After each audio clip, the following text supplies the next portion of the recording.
اب وہ یزید جب تخت نشین ہوا تو حضرت امام حسین رضی اللہ تعالی عنہ کو ولید بن عتبہ نے بلا کر کہا کہ تم یزید کے لیے بیعت کر لو. تو حضرت امام حمام حضرت امام حسین نے دو ٹوک کہا کہ یہ کیسے ہو سکتا ہے کہ میں اس جیسے ظالم شخص کے ہاتھ پہ بیعت کروں.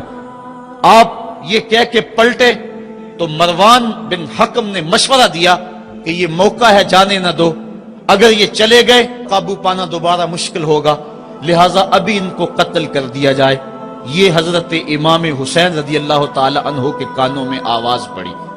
روایات میں آتا ہے کہ آپ نے انہی قدموں کے بل پیچھے پلٹ کے نیام سے تلوار باہر نکالی اور ہوا میں لہرانی شروع کر دی. محمدی کے چھار سے حیدری شیر نکل آیا. کہا ولید بن عقبہ تو ہمیں نہیں جانتا ہم کون ہیں؟ آنا حسین ابن علی ابن ابی طالب، میں حسین ہوں، علی کا بیٹا ہوں، اور علی ابو طالب کا بیٹا ہے. ہمارے گھر میں قرآن اترتا رہا ہے، فرشتے ہمارے گھر میں آتے رہے ہیں.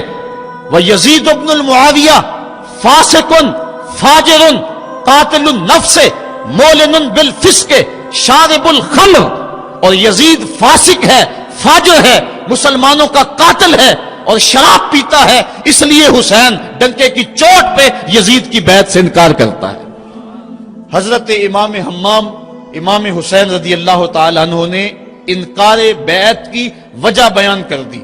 آج یہ پراپیگنڈا کیا جاتا ہے کہ یہ دو شہزادوں کی جنگ تھی اور یہ اقتدار کے لیے سب کچھ ہوا. اگر یہ بات ہوتی تو ترمح بن عدی کہہ رہا ہے، حاتم طائی کا پوتا، جب آپ میدان کربلا کی طرف بڑھ رہے ہیں، حضور آپ میرے پہاڑوں میں آ جائیں اور 5000 کا لشکر آپ کی پشت پہ رکھ دوں گا، اور آپ جدھر بڑھیں گے وہ جان نثاری کرتے ہوئے آپ کے پیچھے ہوں گے اور یزید کی حکومت کے ٹکڑے کر کے رکھ دیں. حضرت امام حمام امام حسین نے ترمح بن عدی بن حاتم کی اس پیشکش کو ٹھکرا دیا. کہا میں تو کسی اور کام کے لیے جا رہا ہوں.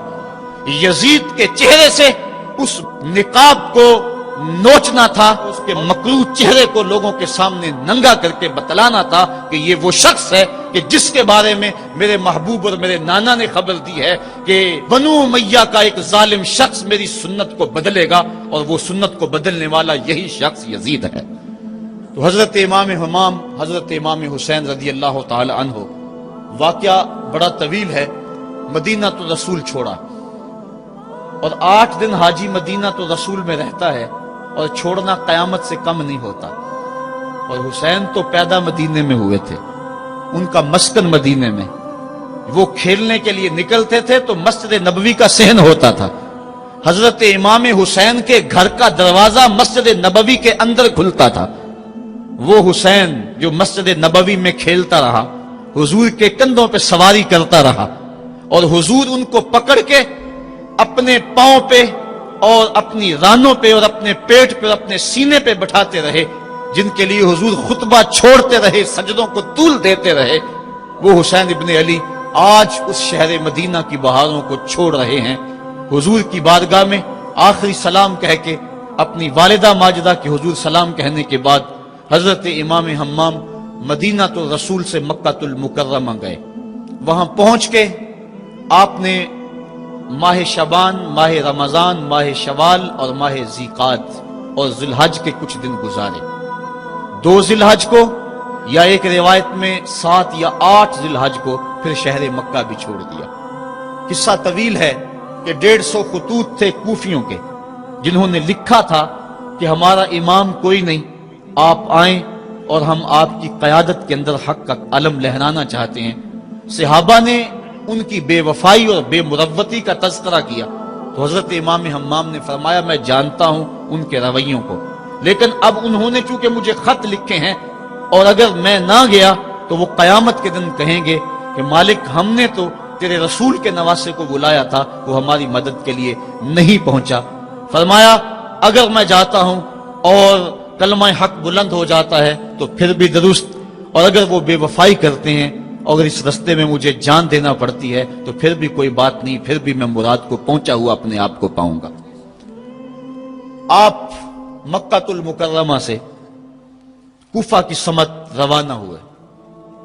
رستے میں حضرت مسلم بن عقیل کی شہادت کی خبر ملی، لیکن پھر بھی آگے بڑھتے چلے گئے۔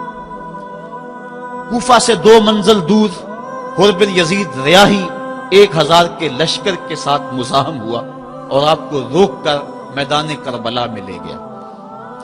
آپ نے کہا کہ میں یزید کی بیعت کسی صورت میں نہیں کروں گا، جس سے صرف حق ہی قبول ہو، یہی جس کا اصل اصول ہو، جو نہ جھک سکے جو نہ بک سکے، اسے کربلائیں ہی راس ہیں۔ حضرت امام حسین امام حمام کربلا کے تپتے ہوئے ریگزار کے اندر 2 محرم کو پہنچے اور 9 محرم تک آپ مختلف انداز سے مفاہمت کی بات اس انداز سے کرتے رہے کہ میں بیعت نہیں کروں گا، لیکن کچھ تو خون سے بھی بچنا چاہتا ہوں۔ لیکن ان کا ایک ہی مطالبہ تھا کہ ہر صورت میں بیعت کرنا ہوگی، اس کے علاوہ کوئی صورت نہیں ہے۔ ان کا یہ مطالبہ تھا، ان کی بات یہ تھی کہ بیعت تو میں کسی صورت نہیں کر سکتا، چونکہ انکار بیعت کی جو وجہ آپ نے وہاں بیان کی وہ وجہ بہر صورت موجود تھی، اس لیے کہا کہ کسی صورت میں میں یزید کے ہاتھ پہ بیعت نہیں کر سکتا۔ خیر وقت گزرتا گیا، پھر 9 کو یہ بات طے ہو گئی کہ لڑنے کے لیے تیار ہو جاؤ اگر تم نے بیعت نہیں کرنی۔ بیعت کرنے کی صورت میں مراعات سے نوازا جا رہا تھا، بڑے سے بڑا شہنشاہ بھی ہوتا اس کے پاؤں میں بھی لغزش آ جاتی، لیکن حضرت امام حسین رضی اللہ تعالیٰ عنہ نے فرمایا کہ یہ تخت و تاج کیا چیز ہیں، جن کی مسند محبوب کی گلی میں لگی ہو وہ تخت سکندری پہ کبھی تھوکا بھی نہیں کرتے۔ مجھے ان تخت و تاج کی پرواہ نہیں، میں تو کلمت الحق کے اعلیٰ کے لیے میدان عمل میں آیا ہوں۔ آپ نے مقام بیضا پہ خطبہ دیتے ہوئے کہا تھا کہ لوگوں میں جانتا ہوں کہ میرے ساتھ کیا ہونے والا ہے، لیکن اس کے باوجود میں میدان میں اس لیے جا رہا ہوں وَلَكُمْ فِيَّ أُسْوَةٌ کہ میری زندگی تمہارے لیے ایک نمونہ بن جائے۔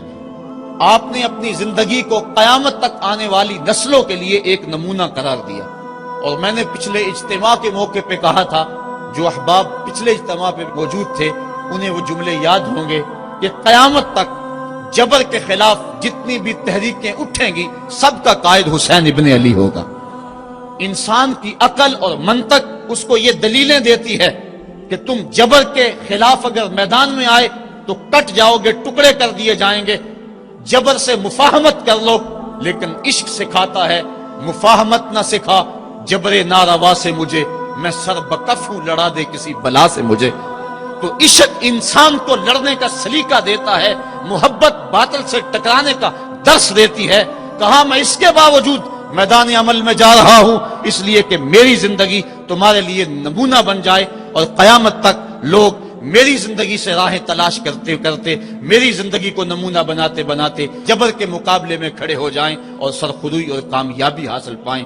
تا قیامت قطع استبداد کر، موج خون او چمن ایجاد کر۔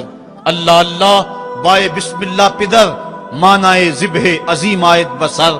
سرخ رو عشق غیور از خون او، شوخی این مصرع از مضمون او۔ عشق غیور کے چہرے پہ جو سرخی دوڑ رہی ہے یہ حسین ابن علی کے خون کا صدقہ ہے۔ ان کے خون نے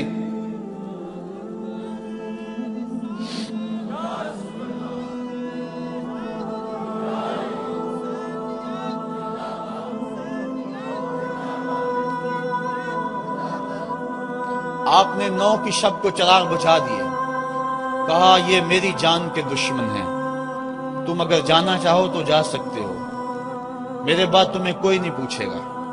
لیکن جانثاروں نے کہا یہ کیسے ہو سکتا ہے کہ آپ کا ساتھ چھوڑ کے چلے جائیں۔ پھر عاشورے کی وہ رات جو درد و اندوہ سے بری ہوئی رات تھی، ساری رات عبادت میں گزاری۔ ایک طرف شراب چل رہی ہے اور دوسری طرف آنکھوں سے عشق رسول کی مستی چھلک رہی ہے۔ تہجد کا وقت ہوا، نماز تہجد ادا کی، شہزادہ علی اکبر نے اذان پڑھی، اور کربلا کے ریگزار میں ان کی یہ آخری باجماعت نماز تھی۔ ریگستان کربلا کے ذرے گواہ ہو گئے ان کے سجدوں کے۔ آج کائنات کا وہ انوکھا باب رقم ہونے والا تھا کہ صدیاں جس پہ ناز کریں گی۔ فرشتوں نے کہا تھا مالک تو خلیفہ بنا رہا ہے انسان کو، یہ تو لڑائی کرے گا، سجدے تو ہم کرتے ہیں۔ آج فرشتوں نے بھی دیکھنا تھا کہ سجدہ کرنے کا جو انداز حسین ابن علی کا ہے، فرشتے اپنی زندگی کی ساری کمائی اکٹھی کر لیں، حسین کے سجدے کی زکوٰۃ بھی نہیں بن سکتی۔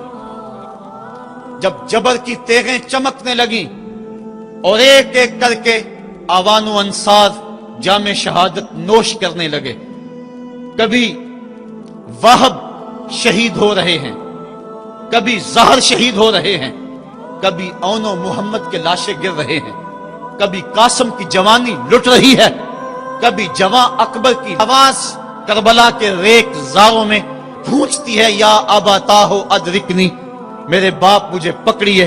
تو حضرت امام حمام دوڑ کے جاتے ہیں اور اپنے جواں بیٹے کی لاش کو کندھوں پہ اٹھا کے خیموں تک پہنچا کے ہاتھ فضا میں بلند کرتے ہوئے عرض کرتے ہیں، ربنا تقبل منا ھذا القربان، مالک حسین کی یہ قربانی بھی قبول کر لے۔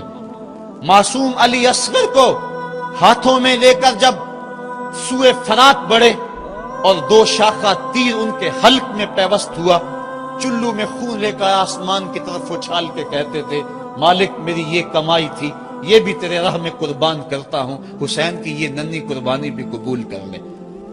اب آیان و انصار اور اہل بیت کی ایک ایک کلی کربلا کے اندر کٹ گئی،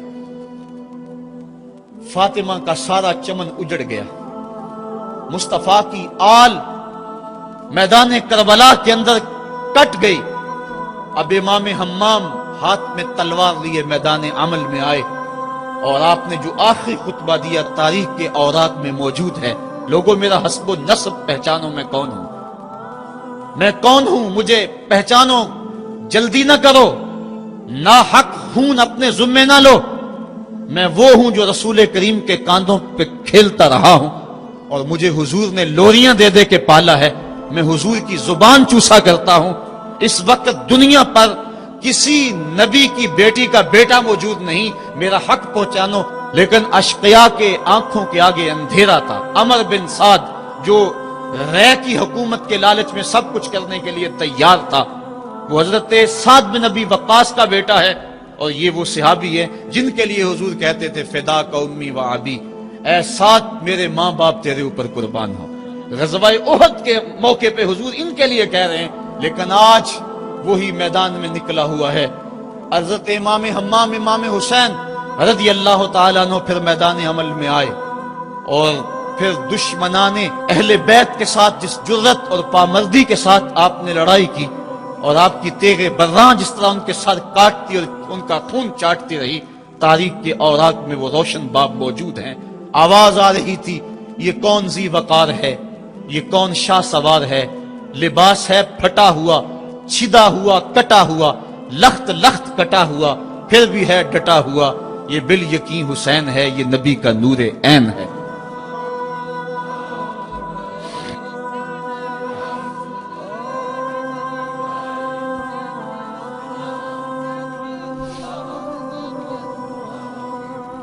حضرت امام حسین حضرت امام حمام رضی اللہ تعالی عنہ میدان کربلا کے اندر جبر کی تیغوں کے مقابلے میں کھڑے ہیں۔ حق بلند ہوتا ہے، باطل کے پاس جتنے مرضی لاؤ لشکر ہوں، باطل بزدل ہوتا ہے، اس کے سینے کے اندر وہ حرارت نہیں ہوتی جو حق کے سینے کے اندر ہوتی ہے۔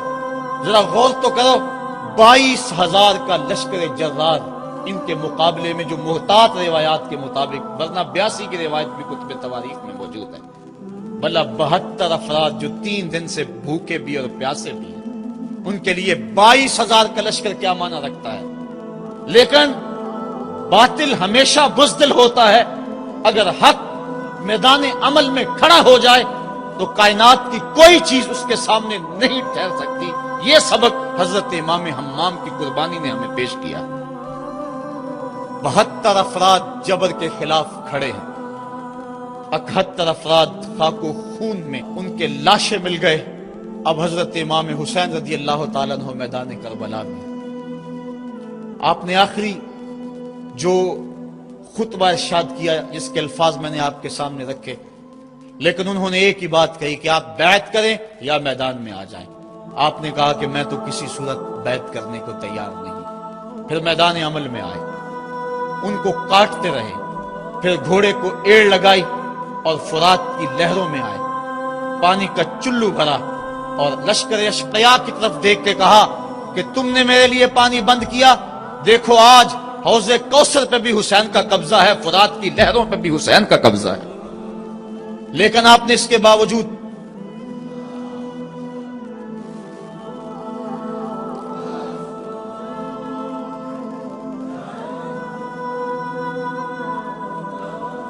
حضرت امام حمام، حضرت امام حسین رضی اللہ تعالیٰ عنہ نے پانی پیا نہیں، ان کو سکینہ کی پیاس یاد آ گئی ہوگی۔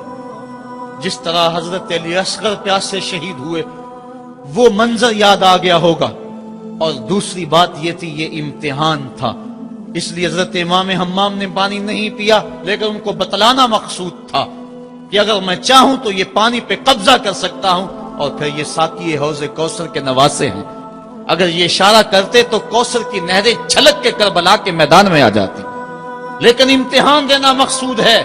مصطفیٰ کریم کے ہاتھ بھی اٹھے ہوئے ہیں، اللہم آت الحسین صبرا و اجرا، اے اللہ میرے بیٹے حسین کو صبر بھی بخش دے، اجر بھی بخش دے۔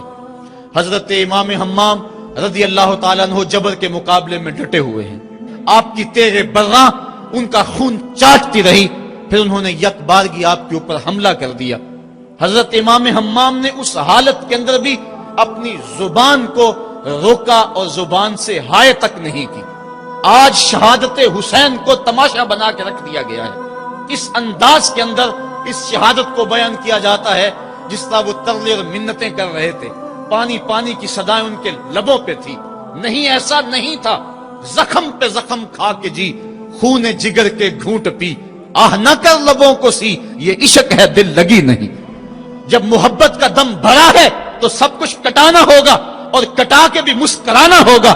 جو محبت کے دعویٰ رکھنے والے ہوتے ہیں ان کا امتحان ہوتا ہے، مشکل موقع پر ہی تو امتحان ہوتا ہے کہ اس موقع پہ یہ دامن صبر کو تھامتے ہیں یا نہیں تھامتے۔ اگر وہ ہائے ہائے کرتے رہے، وہ چیختے اور پکارتے رہے، اور وہ پانی کے لیے ہاتھ اور جھولی پھیلاتے رہے، اور جو پانی کے لیے جھولیاں پھیلاتے تھے انہوں نے پھر بیعت کیوں نہ کر لی؟ ان کو اتنا کچھ دیا جاتا تھا، اس کو قبول کیوں نہ کیا؟ انہوں نے یزید کے تخت و تاج کو قبول نہ کیا، یزید سے پانی کیسے مانگتے؟ وہ تو خود حوض کوثر کے والی کے نواسے تھے، وہ اوروں سے پانی مانگتے پھرتے۔ پوری تاریخ پڑھو کربلا کی، آپ کو نہیں ملے گا کہ حضرت امام حسین کی زبان سے ہائے بھی نکلا۔